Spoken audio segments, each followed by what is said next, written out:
Hey everyone, it's Johnny, your independent Scentsy consultant. Welcome back to my channel, and today we're going to be talking about the fruity category of the Fall/Winter 2022 Scentsy Catalog. We have a bunch of scents to go over, and this is going to be the second to last video covering the new scents. I'm going to be doing a video that covers 2.5, if you will, categories for the final round because there's fewer scents. So this will be the last sole category by itself. And there's quite a few good stuff, things, whatever you want to call them in here to talk about. So without further ado, let's dive right in, starting with Autumn Road Trip. Oh my gosh, I actually got the tester right at the first grab. Take a tour through crisp, that's a word. Take a I'm gonna focus.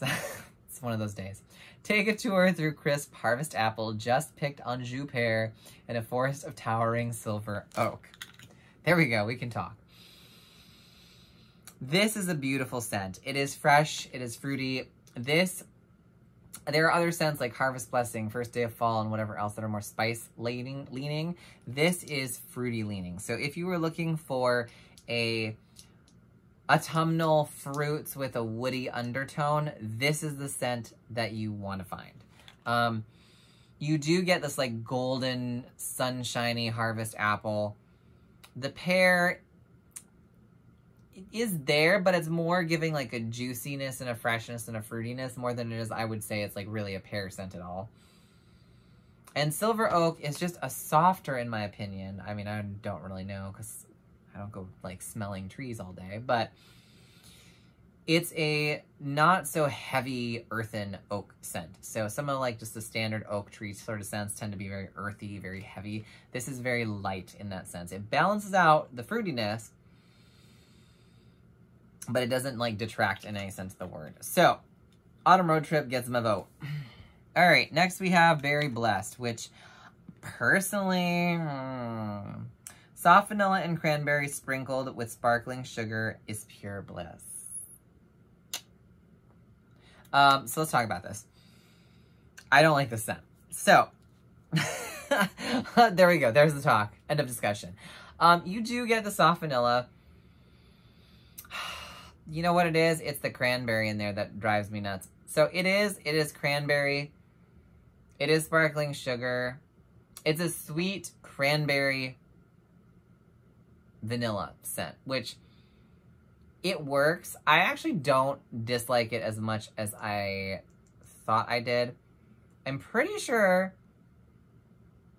they're trying to deceive me, but I'm pretty sure there was like a sort of orangey citrus undertone to this scent, which is why I actually didn't like it when I first smelled it.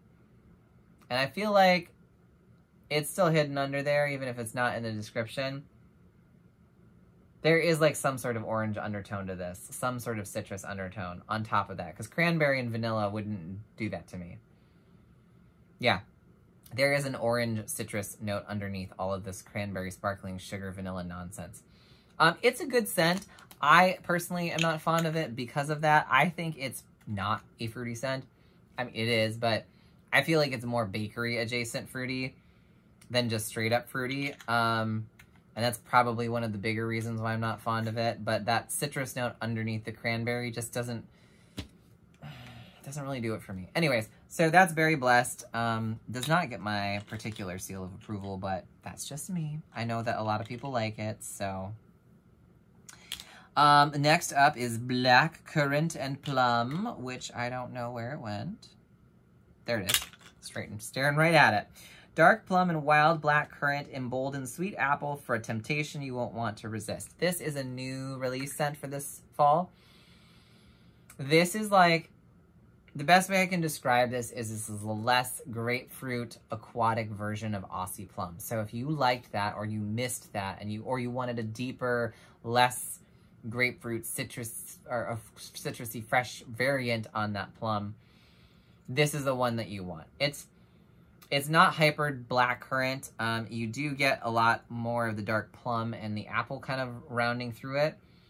I am curious to see how this performs. I mean, the currant is in there, just be aware. So if you really hate currant, I don't know if you'll be able to get past that part, but it's well blended at least. And I'm curious to see how this performs. So far I am liking it. Next, we have Black Raspberry Vanilla. This is a standard staple that's been here since the dawn and invention of Scentsy at some point. Delicious sun-sweetened dark berries warmed with vanilla. It's a very simple fragrance, but it does it well. And it's a very inoffensive fragrance, and it's a very nice one. Like, it's not super strong, but it's definitely in your room presence, you know, like a medium scent. Performs really well. It also really does well at cleaning, like, the gunk off of your dishes. So if, like, you're warming, not, like, cleaning your dishes in the kitchen sink. I mean, like, your wax dishes. Like, if you get some of the cinnamony scents or whatever that leave that weird brownish residue, if you warm this in, like, if you don't want to just get isopropyl alcohol and rub off your dish or clean it with soap and water, you can also warm Black Raspberry Vanilla, and it will take all that gunk off of it, lickety-split. Don't know why. It's the same, like, mystery about Coca-Cola. Why does that clean things that it shouldn't? But anyway, it does that. It smells good. It's nice. And it's just a long-lived, you know, friend in our catalog. Bright Cider Life is next as it falls out of my hand. Spiced harvest cider comes to life with luscious pumpkin and a slice of red apple. This is another scent, like some of the other ones in this category, where when it first warms, love it to pieces, and as the scent starts to linger and the different notes kind of give way, I start to like this less and less and less. In the scent pods or like room spray where it's not affected by certain ones dissipating before other ones, no problems. But in the wax form, it just kind of ends up becoming, after being like this bright cider life, it just kind of becomes cider by the end. And then it's like, meh. So just keep that in mind. I think it's a beautiful scent. But if you want that sort of lingering scent profile, maybe choose something other than the wax bar to get that more consistent based on personal experience. Again, your mileage may vary. A lot of factors come into play when you're thinking about warming your room and having the proper fragrance for it and the right warmer and all that. So, but in my experience, it just kind of turns into cider by the end, and it's not quite as bright or full of life. Next is Caramel Apple Craze. This has been here as long as I can remember. This is creamy golden caramel, sweet red delicious apples, and whipped vanilla. Invite you to be trick-or-treater again. Invite you to be a trick-or-treater again. And that's what it is. This is a caramel red apple. It's very sweet. It's very cloying and fruity. But it is, it's not just an apple scent. So if you're looking for an apple scent, it is an apple scent, but it is I would almost call this a bakery scent more than a fruity scent. I'm sure they put it in the fruity category this time for whatever reason, but I feel like the other notes in this really lend it towards being a bakery scent. So anyways, there it is. I don't mind it, but I can definitely do without it. Next, and oh God, definitely least, Fairy Tale Pumpkin. Why this is in this catalog, Lord only knows. There's like a couple scents that came back this time around where I was like, but why? And the only reason like I can justify that they came back, like Scary Good, not sure why that came back. Fairy Tale Pumpkin, Lord only knows why it came back. The only thing I can assume is that maybe we just had so much extra inventory or oils or the stuff to make these particular bars that they're like, let's just throw it in the catalog and try to get rid of more of it. Because holy bananas, it is a unique scent, but oh my God, if you do not like black licorice, steer way clear of this scent. Holy potatoes. So, Fairy Tale Pumpkin, an epic fantasy of harvest pumpkin, midnight black raspberry, and a whisper of black licorice. It's not a whisper. They lie. So, the raspberry note in there, this midnight black raspberry, gorgeous. The harvest pumpkin, tolerable at best. I'm not a big, huge pumpkin fanatic in terms of fragrances, so that doesn't help the situation. And so it's not a sweet or whipped pumpkin or anything like that. So it kind of just becomes this like heavy pumpkin scent with a heavy, deep berry scent. And then you have the black licorice. And it is not a whisper. It says it's a whisper. You will smell, without fail, black licorice from this scent. You might smell only black licorice and pumpkin, quite honestly. Like the berry part of it, the blackberry part, whatever it is, black raspberry dissipates. And then you're left with like gross pumpkin and black licorice. So if you like that, like really overcooked pumpkin, or like end of season harvest pumpkin, not a fresh picked pumpkin, and just want like an earthen dried pumpkin and black licorice, this is your go-to scent. I cannot stand this scent. I tried and made an honest effort, and like when I first got it, I was like, oh, this is probably like the first black licorice that I can tolerate, da da da da da da da. No. After the second time warming it, I was like, no, we're not kidding ourselves anymore. This and I are not friends. Do not ever warm this or spray this or bring this scent anywhere near me if you want to stay friends with me, because I will be very sad with you. Just saying. However, if you bring Johnny Appleseed, not just because it's my name, although I spell mine without an H, I will be very happy. So this is just picked Macintosh pops with apple peels and a hint of crisp pear. This is fresh, juicy, dewy apples. You do get apple peel out of this, not just apples. And you do get a very big, juicy quality, which comes from both the fresh red apple note, but also from the pear note. So it's apples and pears, mostly apples, gives you like the overall quality of you just bit into the ripest, juiciest red apple, and it's just like all over you. That was maybe a weird graphic for that. We'll just pretend that never happened, although it's on video. Yikes. Deleting my channel now. I love this scent. It's great. I actually also enjoy this, not only just warming it around the house, but I like this as a bathroom cleaner. If you don't necessarily want to warm it in your house or have your house smell like apples, this works as a very nice and different, unique sort of twist on like the bathroom products that are traditionally lemon and citrus. Cannot tell you enough about how nice it is to have a fresh apple-y bathroom, apple-y pear bathroom, whatever. All right, next is Orchard Apple and Spice. This is a new release. No, it's not. I'm just lying. Isn't it? Why does it say new on here? Am I crazy? This isn't new. Oh, I know what this is. It's not new. This is from one of the fall limited releases from last year. And it made it back. I was like, I feel like I've had this one before. This is similar to, but not the same as Grandma's Orchard, which we had eons ago. This is an autumn treat of ripe orchard apple is complemented by bright cherry and a finishing touch of warm spice. You do get a cherry note to this. That's what it is. So it's a little bit different than your just straight up apples and cinnamon or apple spice scent. You do get that cherry sort of tone to it that gives it another dimension.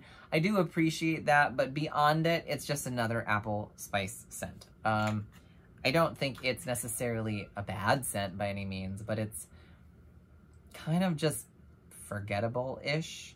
But I remember out of the 3 spice category scents that they released, and that Toasted Acorn and Oak was the other one, this was the one that I preferred the most out of the 3, even though I felt that it wasn't necessarily like the most, oh my god, you know, amazing thing ever. It performs well. That's all you need to know. Another good apple spice scent. Perfect Day is next. This is a new release. This is autumn pear mixed with spice syrup and a what? Spirited splash. I was just like sprinted. Spirited splash of bourbon. All right. You do get a bit of bourbon. You do get mostly like pear. It's not super spicy. There isn't a hint of spice to this.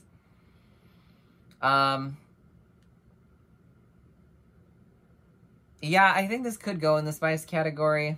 It's not very spicy. It definitely is more pear. I think what's going to happen is I'm going to have to see when I warm this. Is this going to stay peary long enough? Or is this going to be pear in the beginning and then just bourbon and spice near the end of it? Because then it'll be kind of like I don't want to have my house smell like an old fashioned. But it's a pear scent. We'll find out. I'm not sure yet how I feel about that one. So I can't really pass too much judgment beyond that. Pomegranate Prosecco is next. This is returning. This is delectable rosé berry and pomegranate add an effervescence splash to a flute of pink Prosecco. That's a lot of long syllable words in there.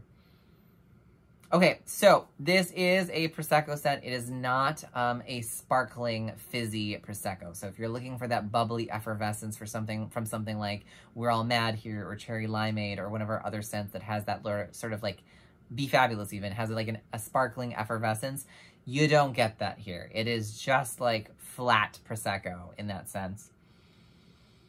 Even though it says effervescent splash, it's not that effervescent, honestly.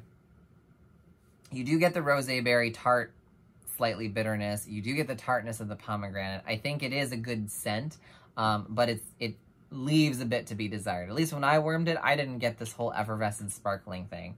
It just kind of smelled like you poured flat wine into a bunch of berries. Rosé berries specifically. And I'm not a huge fan of rosé in general. Like, I like my whites and reds, but maybe not so much the rosés.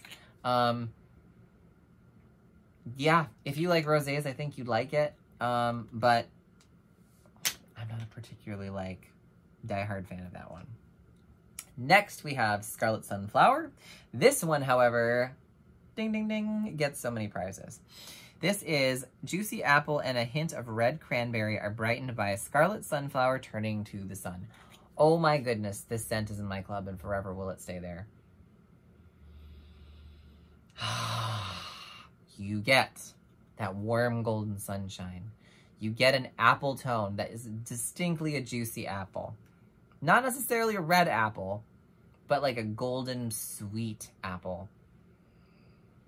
You get a subtle floral sort of undertone from the sunflower, but it's not an earthy, dirt-like based sunflower. Some of like our floral scents have like an earthen sort of dirt undertone or green undertone that's kind of earthy.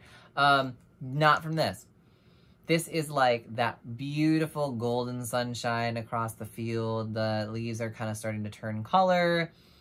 You get the crisp, sweet, juicy apple scent in the wind. Oh, it is so good. Like, this is like that picturesque dream, like as they're frolicking through the meadow in fall sort of vibe.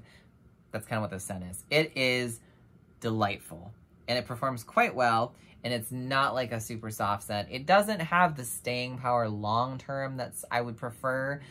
But overall, just a really, really pretty scent. Next, we have Tinsel Berry. Strawberry and cranberry dipped in cinnamon and sweet sugar for a little extra sparkle. So, let's talk about this scent. There's a lot of things going on in here that personally I don't enjoy. I'm not a fan of strawberry scents, so that already gives it a -1 knock. I'm not a fan of cinnamon scents, so when you dip it into cinnamon, for whatever ungodly reason, like, I don't know that I would necessarily like this more without the cinnamon note, but the cinnamon note is strong enough that you're like, it's berries and cinnamon. It's not just like berries with a hint of cinnamon. It's very much berries half and cinnamon half. There is a sweetness to it. I don't know that sweet sugar was really a necessary scent note on top of strawberry, unless they thought that the cranberry was too tart without it. But it's like, it's basically like dancing sugar plums with strawberry and cranberry instead of just plum. And I'm not a fan of it. It's too sweet to me. It's like a very sweet, kind of borderline cloying bakery scent sweet variation on that. And like I said, I'm just not particularly a fan of it. But if you like that sort of thing, maybe it will be right up your wheelhouse. All right, next we have Very Merry Cranberry. This is tried and true, been around for a long time. This is lush red winter berries pop against a backdrop of snow-covered cedar, creating a lovely winter landscape. And I like this one. I like it because you do get the cranberry note, like you can actually smell the cranberries. And it's balanced with cedar. I love cedar. If you do not like the smell of cedar, probably not one to pick. There's other red berry ones like Be Merry that doesn't have cedar in it. This is kind of a woodsy scent in that regard because of the cedar. I know that it is cranberry predominantly, but you do get a good chunk of cedar in there, and it does kind of balance it out. It's a beautiful wintry scent. Actually, I'd probably use this in fall or like anytime because I just love cedar, but it's a nice red berry and cedar scent. And I think you won't be disappointed if you know that going into it and that's what you're looking for. All right, and finally, last but not least in the fruity category is Winterberry Apple Tea. This is a bestseller. It is a great scent. Winter tea cozies up to cranberry, apple, and honey. And that's what it is. If you like tea-based scents, but fruity-based tea scents, this is the one for you. Like, you get the apple, but it's not hyper juicy. You get the cranberry, but it's not super tart. Like, it's really balanced. You get that honey vibe, and you get a tea note to this. It's just really beautiful. It's like if you're not a big coffee person, but you're more of a tea fanatic, this is just such a beautiful scent to have going on. And it's very inoffensive. From what I've learned, like a lot of people don't mind having it going on in the background. It's not like one of those ones that's very like a polarizing scent, like Fairy Tale Pumpkin and its black licorice nonsense. This one is, you know, far more palatable by most people. So, it kind of reminds me of like if you went into like a tea shop, like that kind of vibe, you'd get that. Anyways, that is the fruity category. Let me know your thoughts in the comments below. English is getting harder the longer I talk in this video. If you are new here, consider subscribing. If you enjoyed this video, give it a thumbs up. Let me know. I hopefully will see you in our last segment that we will be covering, which will cover the citrus, the floral, and the licensed bars that are going to be in the catalog for the whole season. So, I will see you in the next video. Take care, guys, and bye-bye.